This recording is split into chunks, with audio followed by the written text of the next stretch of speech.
Your job is a pyramid scheme. Come on now. You at the bottom. Come on now. So, and then it's like, listen. Convince them, hey, listen, you pay $1,500. That's going to turn into $7 million. Come on now. And let me...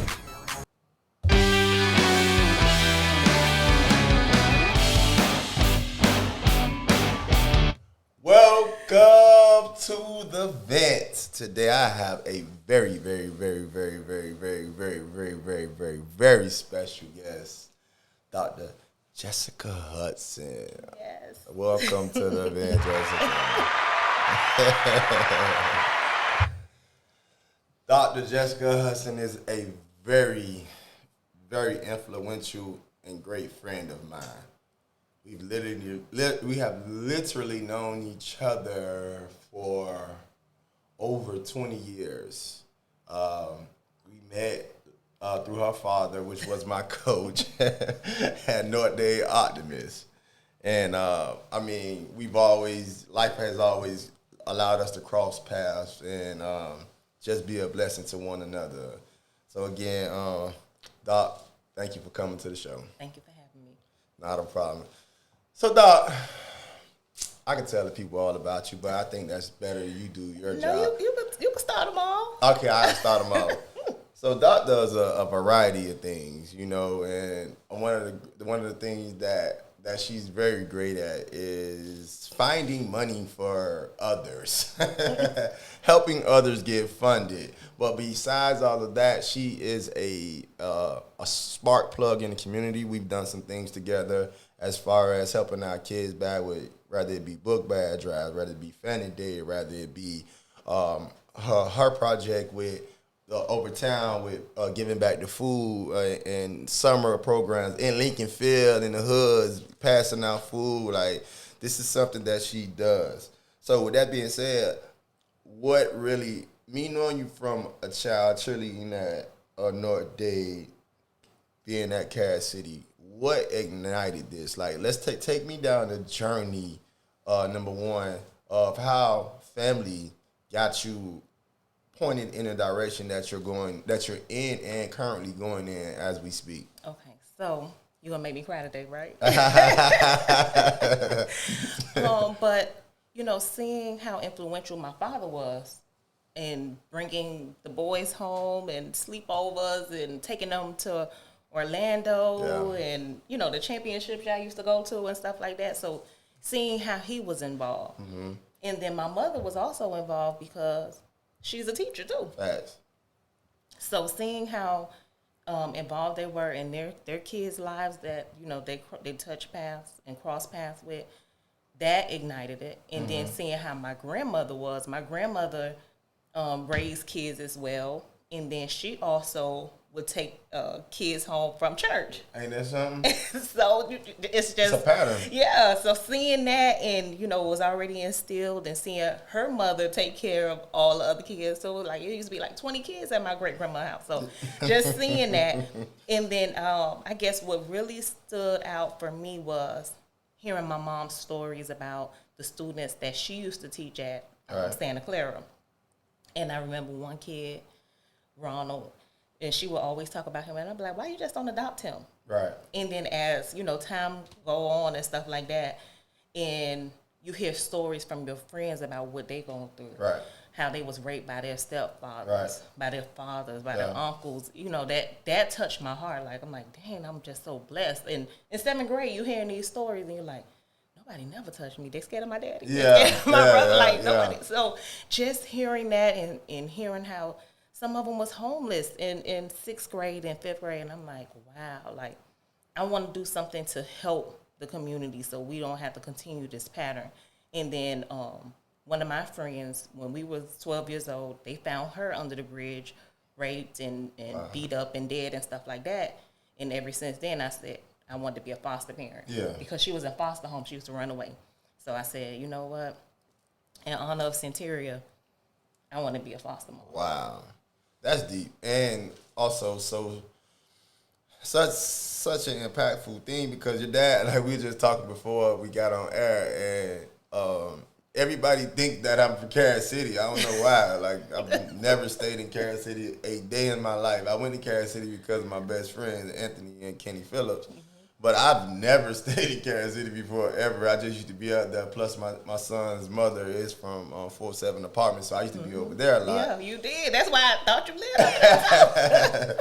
But no, I used to be in Carrot City because my handlers, as I call them, the people that looked out for me, used to just come pick me up. And you know, your dad was one of those people that drove all the way down to Brown South to pick me up and take me to football practice.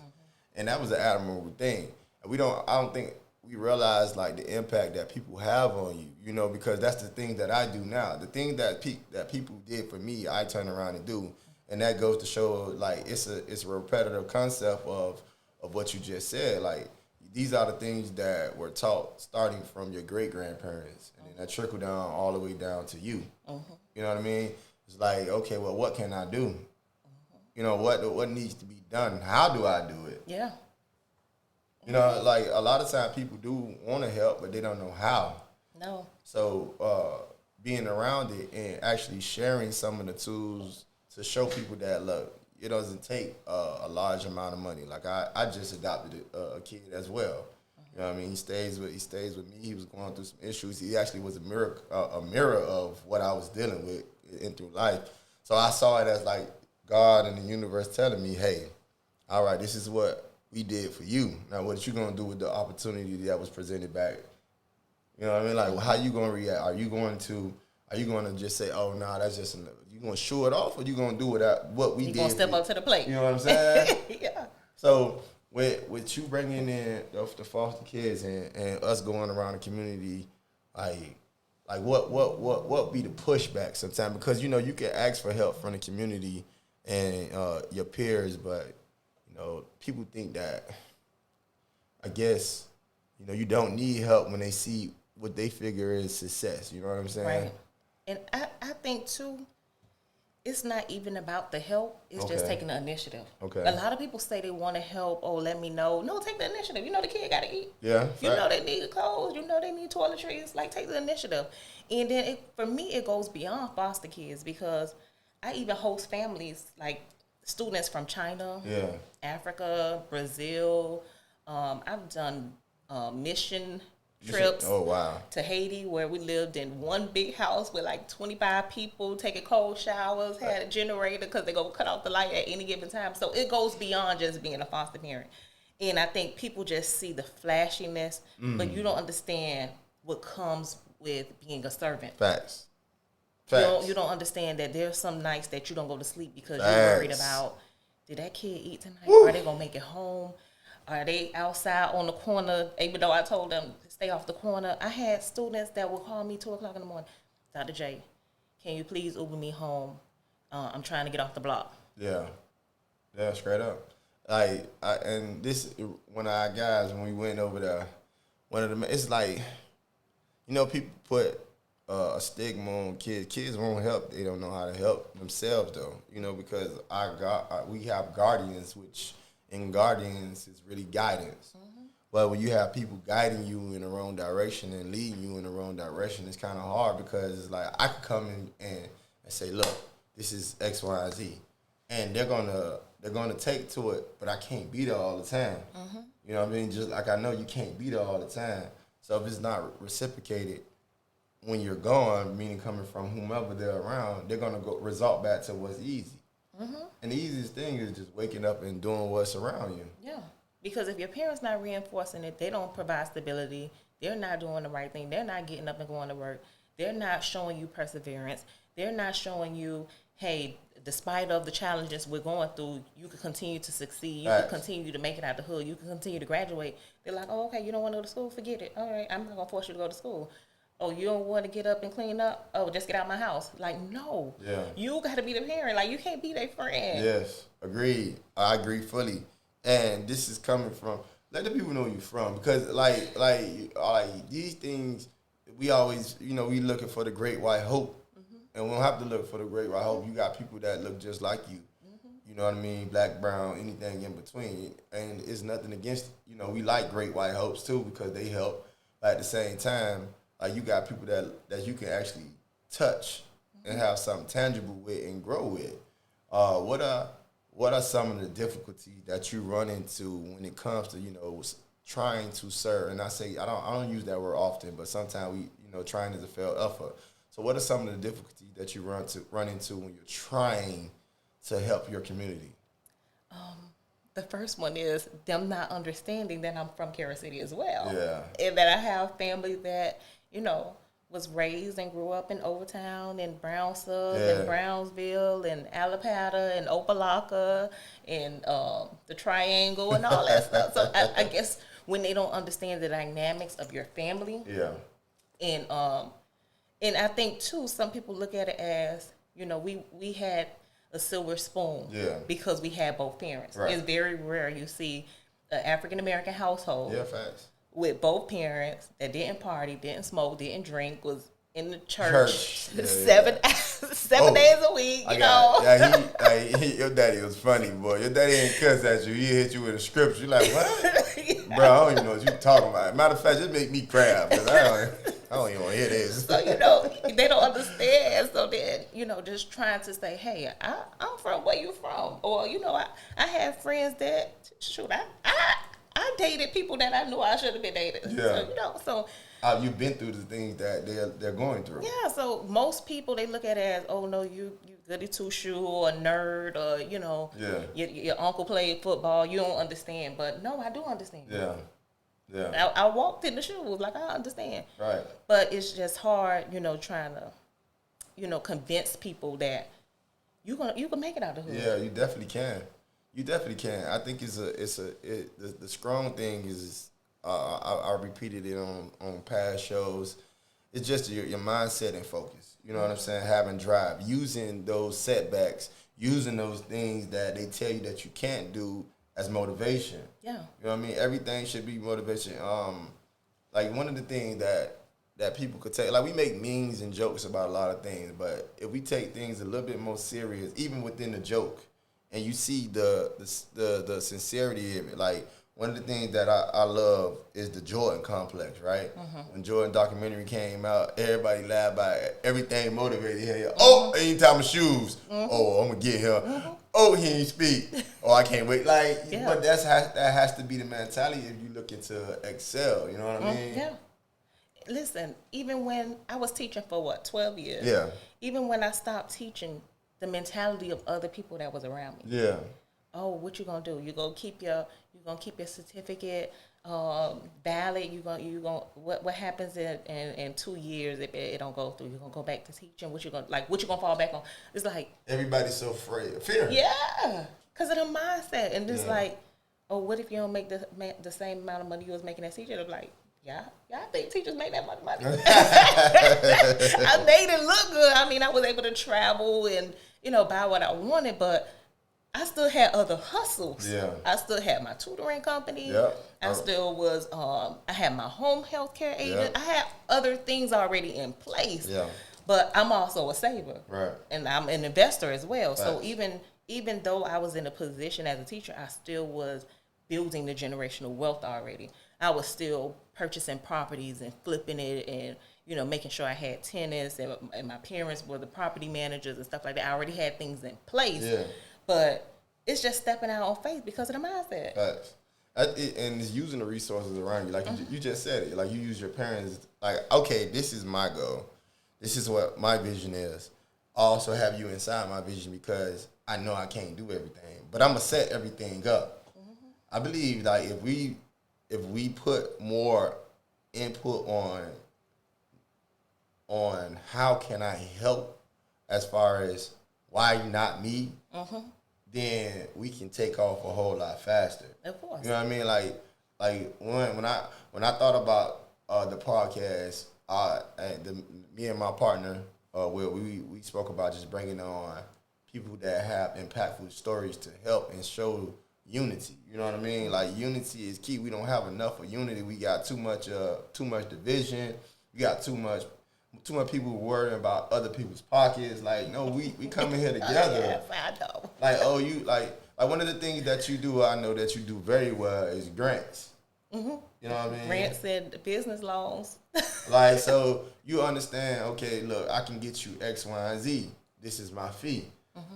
You could tell a person you're going to get them $20,000, it's going to cost them $1,500, and I'm only going to charge you this for the setup fee, and they're going to question and be mad and everything else. They're not willing to do what you just said. Invest into yourself. Look at Talaya face. We deal with that. We deal with that 24/7. Even though I'm posting and showing the results. They still gonna ask you a million questions. They still gonna email you 4:00 in the morning. They still gonna text you at midnight. And I can say this because I'm black. It'd be like if it ain't white, it ain't right. Yeah. Like, yo, we got skill sets. You know? Yeah. Like I've been through the process as well. In fact, I'm smarter than the majority of these people you think smart. Listen, I'm smarter than some of these white people. You understand? And a lot of them, no racism. No racism. But, I mean, we comparing apples to oranges. I know for sure that, we have the same mindset. I got to look at that at the end of the day, man. Black people invented a lot of things to make this world go. And therefore, listen, I was a history teacher. Let's not get on that because I tell people all the time. Black people, they invented so many things. The white people just put a little spin to it. They could remember, and they were able to trademark. There you go. We didn't have that ability, so stop thinking that you're not good enough. Spanish folk don't think that you're not good enough. Chinese folk don't think that you're not good enough, man. White folk don't think that you're not good enough. You're sitting in the trailer park and you figuring, man, you can make. Eminem came from 8 Mile. Mm-hmm. So anybody that's in the lower tier, we got the upper echelon, and then we make our way down. Mm-hmm. But guess what? You can make it out. Just use your brain power. I'm a sports guy, but at the same time, like I teach my kids, like, it's other ways. I'm gonna show you that there's other ways. And I think in your world, where you're at, you're dealing with grown people that's stuck in their ways. How do you break through to the people that's stuck in their ways? Woo! The grace of God. A praying grandma. Yeah. Sometimes I have to convince myself too. Like, okay, they don't know any better. No one around them is making moves. Yeah, no one is. No one owns multi-million companies. They don't know. Okay. So sometimes you have to. You got to treat some of the adults like kids. You do. You got to break it down. You got to be patient with them. Yes. You got to continue to repeat yourself. Facts. You got to motivate them. Yeah, and that's a skill set because I promise you, man, you deal with some of the upper echelon. Their patience and their tolerance level is 0. So if you come into a meeting and you're unprepared and you just gonna ask a million questions, they're gonna look at you crazy and be like, "Yo, why are you even here?" Mm-hmm. You know what I mean? Like, all right, I'm done with you, and no rebuttal of why they getting rid of you or anything. I mean, jobs do it on the day-to-day. Pandemic hit, how many layoffs did we have? Listen, let me tell you something. I tell people, your job is a pyramid scheme. Come on now. You at the bottom. Come on now. So, and then it's like, listen. It's all set up. I be trying to talk to people, trying to convince them, hey, listen, you pay $1,500. Mm-hmm. That's going to turn into $7 million. Come on now. And let me tell you why. Why? If you pay $1,000 for me to do your state certification, minority-owned certification, yeah, plus your $500 for me to do your county, for Miami-Dade County, yeah, I don't know if you paid attention to the Overtown Center. Yeah, of course. So one of my clients, they're doing the Overtown Town Center, the apartments. Okay. For them just to put AC units in, they're getting $7 million. Come on, man. Because they invested $1,500. Come on now. So you heard what you just said, $1,500. They gave you 14, which is stimulus. Mm-hmm. You can't go spend. You can because it's your money. You can do what the fuck you want to do with it. But I advise that if you want to do something with it, get around people that have. Talk to people that have been through things, that have shown things, that have results. That's what you have to do. Don't listen to people that just, oh man, I heard. Mm-hmm. You gonna hear your ass. You gonna hear your ass right where you at. You gonna keep hearing where you at from a distance. Mm-hmm. You want to be in situations like when people show you things. You know what I mean? Like you just bought a truck. You know what I mean? I tell this, let me sit in the back seat, man. My man, give me rub on you. I want that to rub off. You gotta be around people that you want stuff to rub off on you with, man. Not just people that's gonna gossip about other people that have and don't have, because you're gonna be amongst them for the rest of your life. And I know this because I was one of those people. Listen, wait. Let's not forget my truck is not even in my name. Come it's on, in my business. come on, name now. because As it I built should my be. business As it portfolio, should be. and I get to pay it off. So this is what she's doing for you guys, hands down, is helping you become the greatest entrepreneurs and business people you can be. You know what I mean? What made you just step out, like step out on faith? Because again, fear motivates more people than anything. Fear can make you not do something. Fear can make you do something. Fear right? made me do it. See what I'm saying? Fear made me do it. So explain that a little bit. You know, and this my thing too. When people be like, "Oh, fear and faith can't live in the same space," it has to. Yeah. Listen, you know how many times I be like, "Well, first of all, I'm a solo traveler." Come on now. So my first solo experience, my parents hit the roof. They like, "You really about to go to Colombia by yourself out of all places?" Yep. And I'm like, "Yeah." And then I went to Colombia, came back. Now I'm going to Thailand by myself. I'm going to China by myself. I'm going to Bali by myself. But then it's like the fear too. Like, dang, I can't take none of my jewelry with me. Yeah. I got to make sure I'm looking over my shoulder 24. Like, but you know, I'm not telling my parents this, but I'm educating myself, like making sure you observing around your surroundings. I'm not getting in. When I go out of the country, I don't get in taxi. Yeah. I make sure I always hire a private driver. Yeah. And they take me everywhere throughout my state. Nice. So you know, fear and faith do live in the same space. Right. Like I've been Diving. Yeah, I've been skydiving before, and I was scared. Come on now. I was afraid, but I had to take that leap. So, and how did you feel once you took the leap? I was like, I can't do this again. but it felt good because I'm like, it's off my bucket list. And that, you know, you did something that most people would never do. Yeah. Sure, my heart was palpitating out of my chest. Yeah. But it was the fact that I was able to experience. I was able to fight my fear. Facts.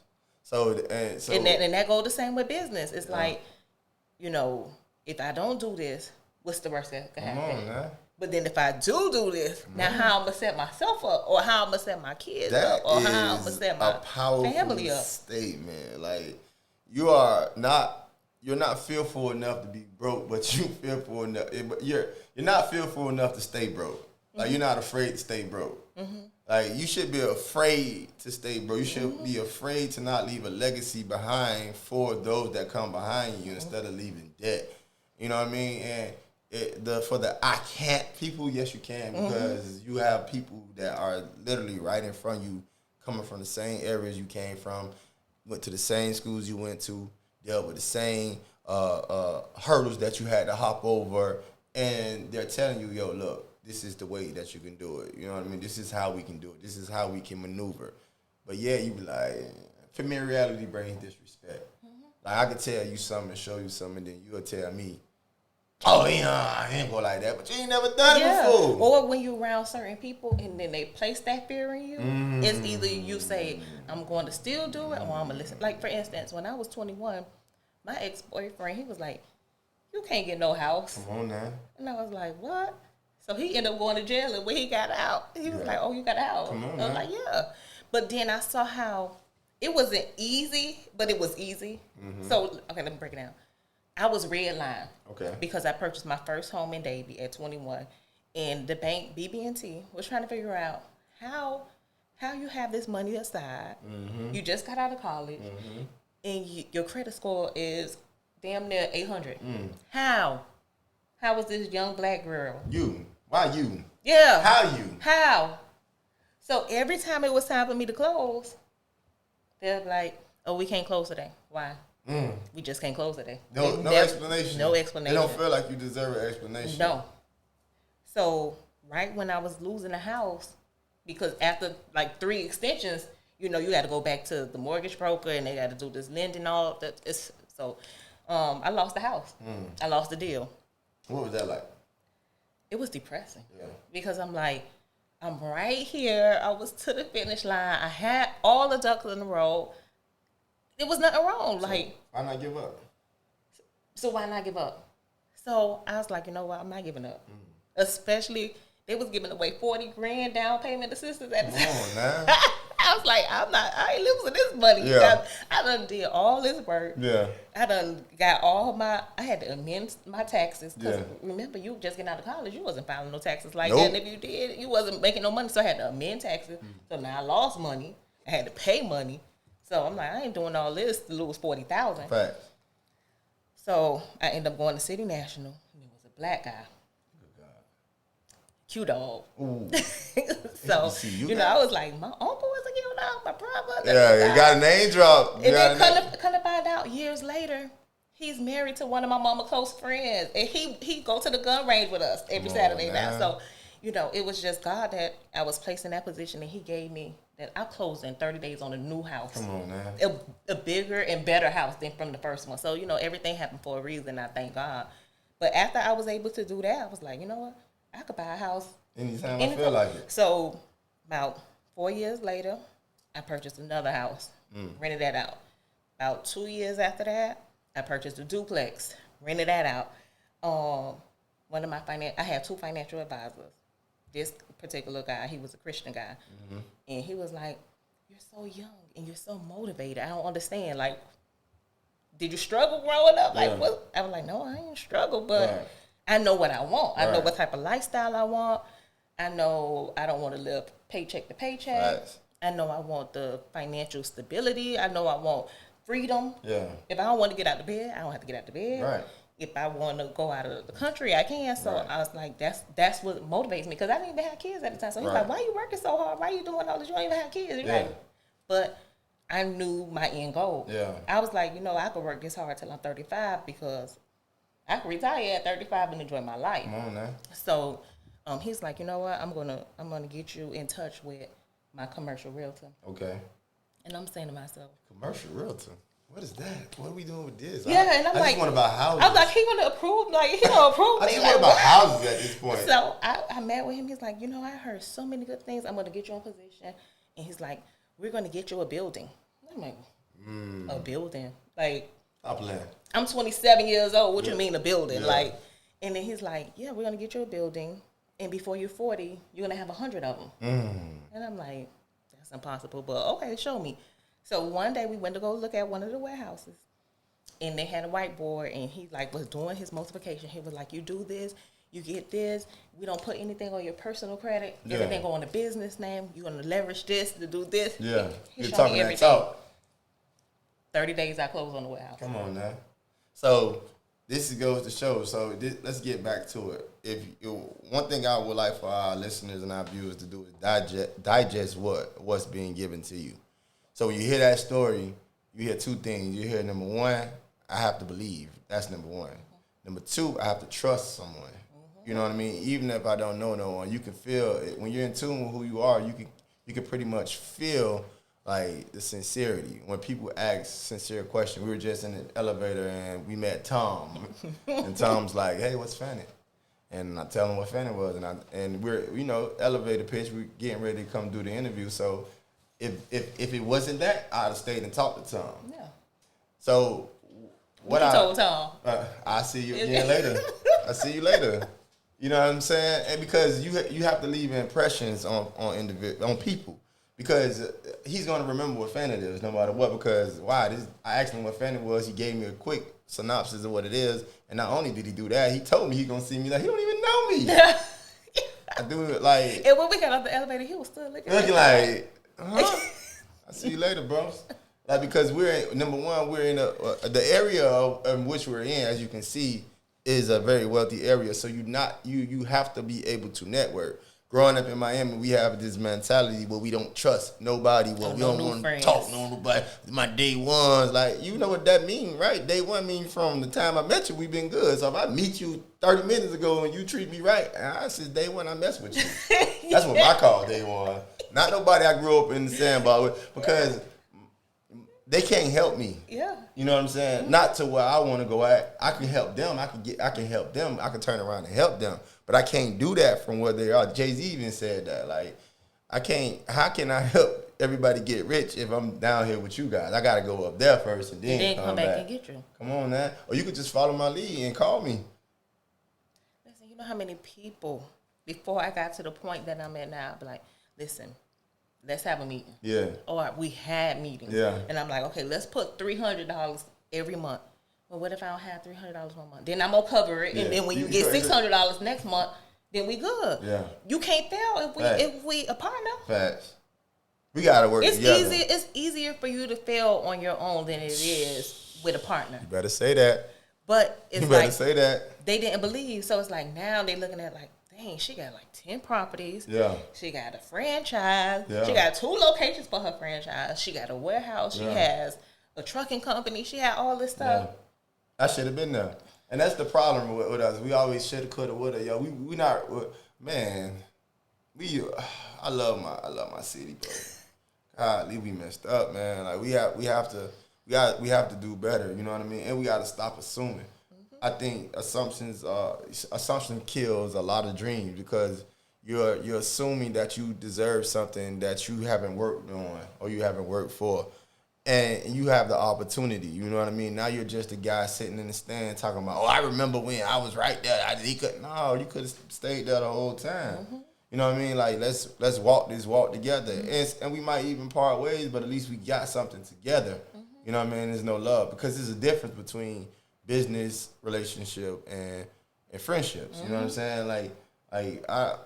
They like people like, oh, I miss business and family. I mean, I don't, but I do. Because I create my family. But listen, I've been there, done that. I had my cousin over. But look, it's a difference between family and relatives. Oh yeah.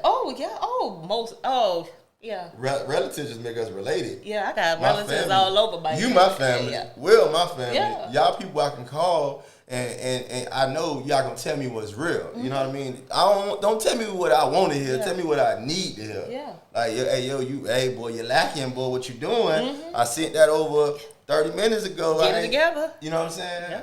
Yeah. And in order to succeed, you have to be receptive of that. Mm-hmm. You know what I mean? Everybody wants to think that you have to have beef. Stuff anything that's gonna make you better shouldn't rub you wrong. It should push you. That fire isn't anger. That fire is you know better. People don't want constructive criticism because they first of all, if you are not in tune with yourself, Facts. If you don't have self-esteem, if you don't love yourself, you can't see what other people see for you. Yeah, this is the second time we done heard this on the show. You gotta love yourself first before you can love anything else. Mm-hmm. And you're not going to be receptive of what anybody says because you cannot accept it. Run that back. Say that one more time. You can't be receptive of what somebody says because you can't accept it. Come on now. So you have to not only don't be the people that just give criticism and not be able to take it. Mm-hmm. You know what I mean? People tell me, like I literally listen to everybody. I might not hold on to what everybody says because it might not be for that time, but I do listen to everybody. Everybody deserves respect. But you definitely have to give respect in order to get it. You know what I mean? Like, you just can't go around being disrespectful, especially, you know, talking about me to anybody else and then coming to me as if though like I'm going to address it. You know what I mean? In a respectful manner, like, yo, why you know? So we have to. You know what? Sometimes it's not even worth the energy. So how do you get to a place, right? So how do you get to a place? It's like meaningful people because they do it in all the type of levels, right? Mm-hmm. How do you get to a place where it's like, well, I want this so bad, right? And it's coming from this person that I don't know, but they're doing such the right thing. Like you as an example, people that's looking at this individual right now, and they're saying, "Dang, she got all these things going on. How do I connect with that? How do I become that? How do you extend those invitations?" Well, first off, I offer consultation links. Okay. I do a lot of lives too where I drop gems and, you know, I'm letting people know what I have going on. I'm showing them, hey, I'm at a property right now. We're actually cleaning the property. We're doing the lawn maintenance on it. I'm at my franchise location. We're actually cleaning up. We're baking these cookies. Yeah. So it's like I show them too. So, and then I make myself accessible. You heard that last one right there. She's accessible to you. You know what I mean? It's not a competition for people. It's not a competition when you're here. You feel me? At all. I tell people all the time. We're not can't compete if we ain't on the same level. Like, it's not a competition when you're here. It's more so if I want to help you get here.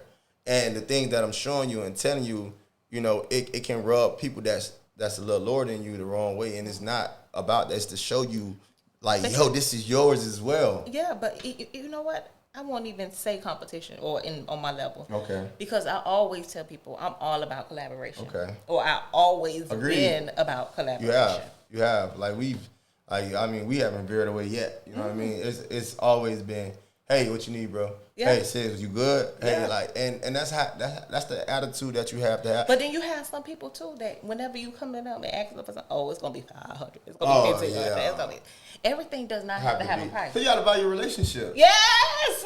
You gotta leverage. You have to value relationship. You gotta leverage relationship. You know what I'm saying? Because what's the saying? Your network is your net worth. Yeah. You know what I'm saying? So therefore, I can call. I know. I could put you in positions where To you're make- gonna win and you're gonna make more money, and then you're gonna meet other people that surrounded that had the real money. I mean, not that I got paid, but they got some It's coming. money, or they got more events than I do. Come on now. That's gonna put you in position to keep making the money. Funny story, right? I told one of my videographers, my head videographer, right? I told him, and I had dealt with several videographers at the time, but I was fresh out of prison when I started fanning, and I was like, yo, look, this is what we gonna do. This is how I'm doing it. This is the plan. This is the vision. We gonna start here. I don't have no money right now to give you, but I can promise you I can help you make money. And he trusted and believed in me, and like I don't even be around for majority of them. People call me for stuff, and I send it his way because that's the promise that I made. You know what I mean? Like, and then it's stuff that he's great at. So I'm over here focusing on the things that's gonna bring even more people to the top. But I can promise you, he remembers that we talked about this. Matter of fact, like a month ago, about like, bro, I remember when you said. And now you're making money. You're making residual income based off the conversation. So now you can make money. You're making money with me, and you're making money outside of me. Exactly. Because of the relationship. Because of the relationship. Because I'm gonna say your name in places. You don't have to be there. Come on now. You don't have to be present, and I'm gonna bring up your name if you're doing something. Come on, so run that back one more time. I'm gonna bring up your name in places and you don't have to be present. So, one of my close friends, Dennis Brown, man. I love talking to him. Like, he's like one of the. That's my brother. You know what I'm saying? Hustlers of the century, literally, bruh. And you have to be able to take things from people that you're around. Like my people motivate me, man. Like my guy motivates me. I can look at. I got on the phone. Got my guy gonna call me and tell me about 30 things he done did. And guess what? One thing, and I love me and his relationship too, because for certain things I could give to him, and I'm not gonna charge him what I charge other people. Well, I'm not gonna charge him anyway, but I could charge other people for a service that I'm gonna give to him because of our relationship. Come on now. Build the bond. Build the bond. Like I swap out ideas. I don't swap out ideas with a lot of people at all. I help businesses. I help people, but at the same time, like, everybody doesn't deserve that attention because I have to see that desire and drive in you. Like, are you the same way? Like, is it that? Is it like, okay, well, I'm doing this because I can see where the potential. I can see that you're not gonna give up. I can see that you're motivated, that you're hungry.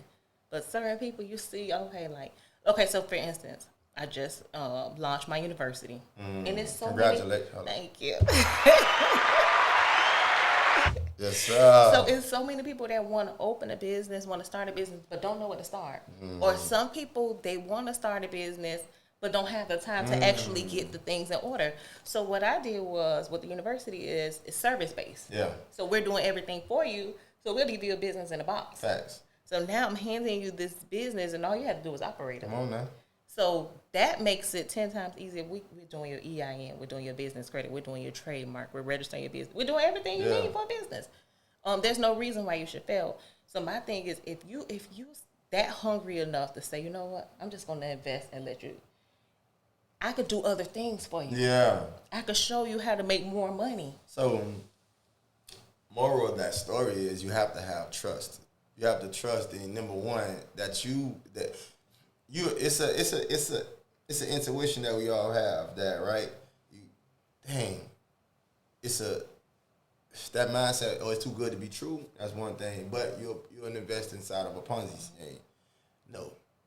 Think about all right, a person coming to you, they've showed you their portfolio, they've showed you things, you witnessed things, you witnessed their growth. And they're telling you, okay, look, because of the trials and tribulations that I've been through, the experiences and rooms that I've been in, I'm going to box this up for you, and now it's yours for this price. Because the mentality is, if it ain't free, it ain't me, right? But if I get it to you free, you're not going to take it serious. No. If you put that you're bread, not going to appreciate it. No, you're not. Certain individuals will, for the ones that already been through the same, some of the, touched that stove a few times and they just looking for that edge. But you can see those. The other ones that are skeptical, I know for sure, like with training, I can give free training, right, for the kids. They show up when they feel like it. I charge them, I charge parents to what's the name, and they come on time every time because you put something, you got skin in the game, as the upper echelon says. You got skin in the game. Right, so you don't want to waste your money. One thing people don't like to do is waste their money unless they wasted it on Jordans, chains, and things. Spray ground, book bag. Yeah, stuff like that. Like, we have the ability to make our kids millionaires. So your parents set a standard, right? It showed you certain things, and then you had to go through life and venture off. Like you said, you dated sketchy guys and did sketchy things. We all have, right? But yet and still, you found a way to come back to that foundation that your parents gave you. Most definitely. Most definitely. Like, that's important. Very. And so even for those people that grew up with parents such as myself, it's people that you can look up to that actually gives you some substance. So when you leave school, boy, when you start your business and all these things come about, you run through bad relationships and these things come into play. What was that mindset? Like how have you ever felt like giving up? Like, of course. Talk about that for a bit. How do you overcome? How do you get to that point and then get through that point? Faith. Reaching out to your support system and saying, listen, I can't pray today. You got to pray for me. It's times where you have to be transparent. You have to be vulnerable with somebody if you want to get out of that rut.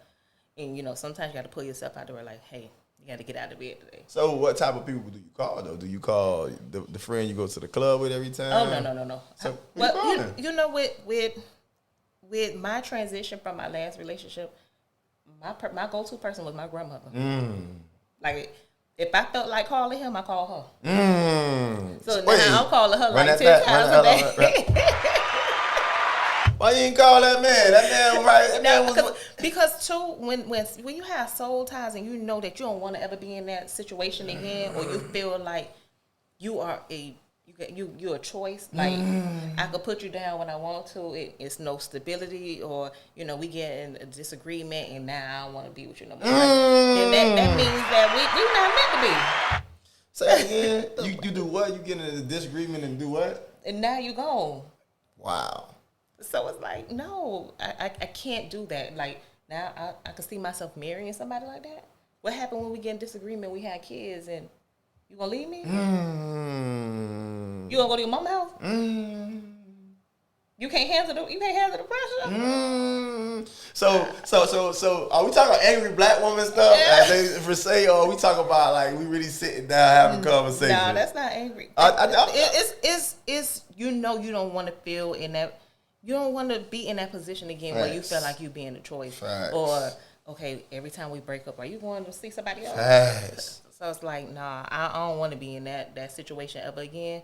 So I'm going to get myself out of that situation. And then when I start dating again, and the first sign I see some, I don't know. I'm good. So what advice was grandma giving you? She was like, you got to pray.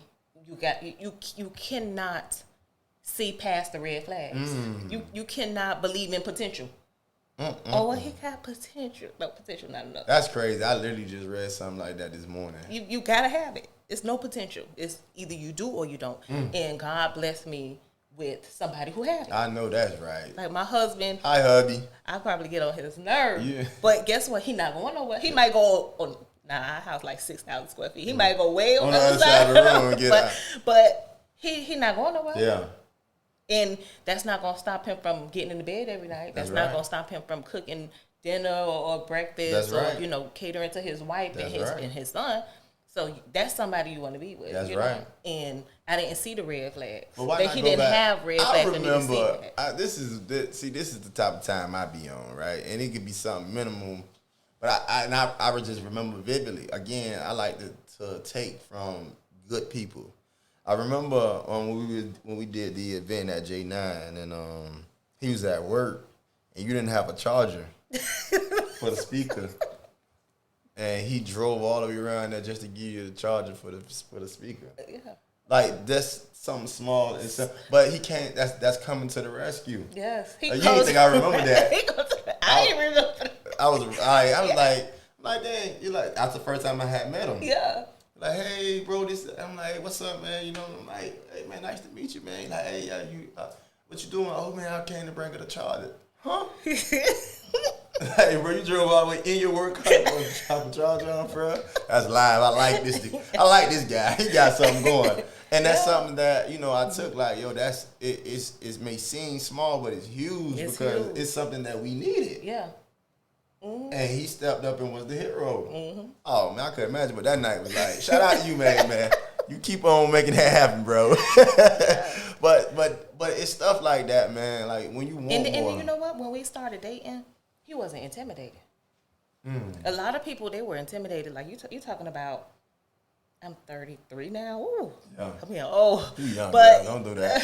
When I met him, I had just turned 29 or 30, something like that. Yeah. But then couldn't find out. So we went to every school together. We went to Lake Stevens Middle together. We went to Carroll City together. He sat in classes with my cousin. Like, he was close friends with one of my close friends. Ain't that something? But you're blessing me right up on you. Yeah, you don't even know. Yeah, but he met me. I already had like 5 properties. Yeah, I already had multiple businesses going on. I had 2 vehicles. Question: let me cut you off. What did he do in high school? Like in school, what did wrestling and football. You know what I'm saying? Mm-hmm. And chess, wrestling, football, chess. So here's a person. He's very strategic. Look at you. I know what that means, bro. You keep strategizing, all right? don't let her get you out of that, man. Cause they good, good, bro. I be like, I don't want to think about this right now. Like he be like, you gotta tell you. He be like, you just said all you had to do is. I was like, oh my God.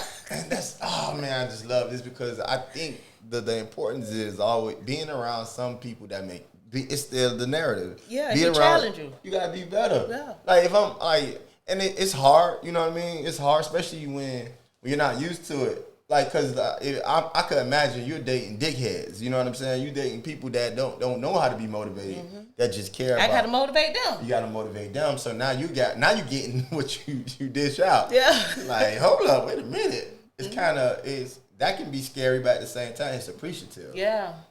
Oh yeah. Like you have, in order to be great, you gotta want to be pushed. You have to be pushed. When we was getting our second location, I was like, "You sure?" Yeah. Like, you don't got faith? What happened to your faith? What he said? You don't got faith? I was like, what? What happened to your faith that went out the window? And look at God. Don't ask for something you can't handle. You ask for this. Yeah. You ask for this. You say you want a better man. You want a better partner. You want to be in a better position. You want more for your business. You want all these things. When we was at dealership, I was like, you sure? He was like, how much you make them up? Yeah, get your truck. Yeah, it's yours. Like, but what if nothing? Get it. I was like, nice. Okay. What like? You sure you don't want to wait till next year? No, we here now. Yeah. What we doing? Because it was unexpected. You know what I'm saying? Because you usually tell me about like stuff like that. So to see I'm like, woo! But you know what happened? Okay, back in August we went because I wanted a Maybach. Mm-hmm. And then he's like, nah, you can't do a car. Yeah. You're so used to driving trucks. We're not doing a car. Right. So we went there. And then I prayed over the car, the same car. Come on, in August. Come on now. And then we Go went get back. your blessing. So then one day we went to work because we work together sometimes. Yeah. So we was doing our preservation company in Boynton. And on the way down, I was like, let's go to the dealership. And then he was like, okay. And then I was like, I woke up. I'm like, nah, don't worry about it. Like, I'm good. He was like, you sure? Because we had the exit. I Yeah. was like, no, don't worry about it. He got off the exit anyway. He knew. I like you, and that's a man. I'm gonna take the lead because she don't know what she want. That's just like y'all asking for food. Yeah, I'm hungry. What you want to eat? Oh no, wait a minute. Yeah. You telling me you're hungry? Yeah. I figure it out, and that's what one of those moments. Great people figure things out for you because they know you. You know what I mean? Like, that's the same truck we saw when we was there, and he was like, yeah, and I was like, well, what's the other one that I wanted? But the guy was like, the other one was already had like 10,000 miles on it. This, he was like, this never left the spot. Yeah, it's just been here. Yeah. Come on, man. So here you are buying your dream truck, man. Like, you're buying your dream truck. And he took the lead, talking to them, handling stuff. But this is usually what you do. Yes. So what is that like to be an alpha woman and have to take a step back and let him take the lead? How do you throw him the keys? It was hard in the beginning. It's still kind of hard. I'm still working on it. I like that though. I'm still working Accountability. on it. Yeah, I'm still working on it. And then, Let that sometimes man I have to lead. say, Jay, shut the hell up. Yeah, let that man lead. You know what I mean? Let that man lead. Because when you become intertwined, He know what I need. he know what like if he genuinely loves you and he's paying attention to you, and I know he is, like he knows he sees what you don't see, and it should be the opposite way around when it comes to you. You have to see you have to be receptive. Like to go back to that word, being receptive of a person that genuinely loves and cares about you. Yeah. You know what I mean? Like those hard times, those days that you might fall short of a quota. Hey, babe, it's all right. Yeah, and he's that person. I was like, dang, we were supposed to do this and we messed up. He's like, mistakes happen. Come on now. But now we know what to do for next time. I'm like, it's not that simple. It's one, like you can have that self motivation, but then now you got somebody that motivates you. Oh man, and I think too, for me, I'm kind of a perfectionist, and then I get frantic. And he stay calm under pressure. Even kill. Yeah. You need that balance. Yeah. Cause you be ready, you be on go, boy. This woman will call you 50-11 times. But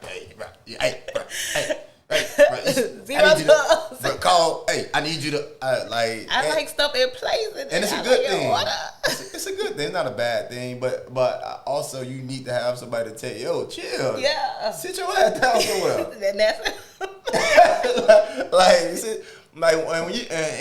When you can be like that, and when you can have somebody that can put you in your place, and we're gonna offend you. Like, let me go sit down. Let me go sit down. Let's go sit down. So structure is important in our life, in our relationship, in our friendships. You have to have structure. You have to have a direction. You have to have belief. You have to have love. You have to be consistent. You have to be determined and dedicated. And these things that if you apply in things that are going to elevate you in your life, you can too have the Bentley and resources to, that you can leave behind. You know what I mean? And that's the whole thing. Like, what are you leaving behind? Don't leave hurt and heartbreak behind. Like, when I die, I want my kids to be happy. Yeah. And this the happiest I've been in my life. Come on, like, man. I don't have to. I don't stress. I don't worry.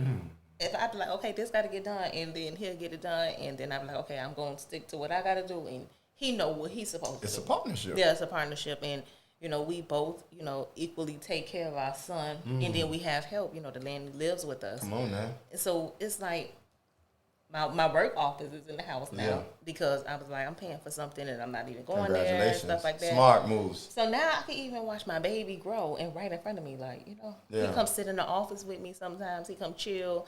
So it's nothing like having that help. You being your father, you being the father when you need to. I'm the mother when I need to, and I could be a working mother at the same time. So, So another thing that we would like for you to take from this segment is don't be afraid to be loved by the right person. Like, break bad habits, you know what I mean? Yeah, break bad habits. Because I pushed them away in the beginning. I can believe it. I pushed them away. Because you used to the same old BS. Yeah. So that, again, fear. Oh my God, I don't like this. I don't know. This is what I need though. A lot of things that we need, we don't like. Vitamins, working out, we don't like, but we need it to make us better. Remember that. So the things that are the toughest can help make you better. So don't be afraid to be better. Don't be afraid to step out on faith. Don't be afraid to be intangible with all the right things. Don't be afraid to invest in yourself. Yes, invest in yourself. In yourself. And what does that mean? So if you have an idea, if you're motivated, if you're determined and you want more, don't be afraid to reach out to people such as the doc herself. You know what I mean? And be in these rooms and don't be afraid to not know because you can learn. Everything in life is taught. You learn. You were taught how to walk. You were taught how to talk. You were taught how to listen. You were taught how to pay attention. These things was a key component to you being you. But you can also pivot that and make it out of something positive.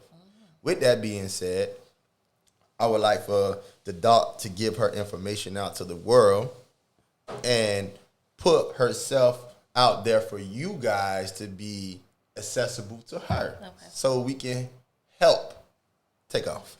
So Instagram is just JUST Divine DIVINE Beauty BEAUTY. And that's the same for Facebook. And then you can also email me at connect@justdivineuniversity.com.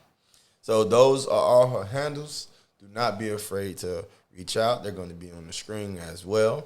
Make sure that, again, don't be afraid to reach out and ask the right question. Don't be afraid to invest in a better life for yourself. Studio 183 is not a better life for yourself. Not to not going out of anything, but at some point, just say, you know what, I'm going to take a month off from going out. You know what? I'm sorry you said this, but I have some friends or people that was in my circle that, sometimes they see what you're doing and then they ask, what did you do?